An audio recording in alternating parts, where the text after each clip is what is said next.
Growing up in Mount Isa it was really tough.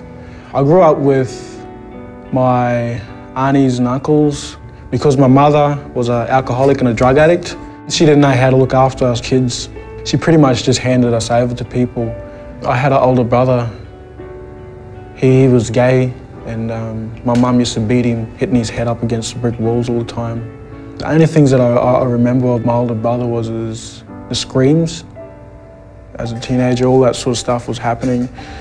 You know, I grew into anger and frustration, and I just began to, you know, be real bitter towards her.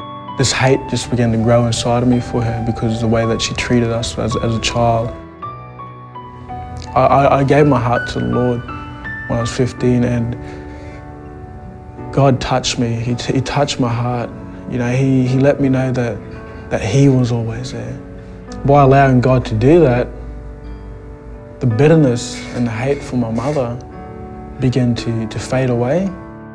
One day I had a dream of her. She just looked so beautiful in my dreams. I'd never forget it. I looked at my mum, not by looking at her, I looked at her the way that God looked at her.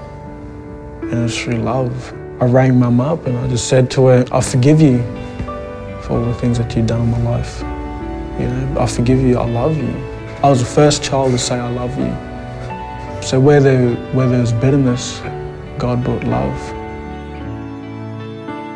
A couple of friends told me about this Soldiership. It sounds really good to me, and making that covenant with God would really help me. And it'll just draw me even closer to God and to stay committed to God as well. I'd love to be in Soldiership. Yeah, thinking of it now, I'd really love to be a soldier.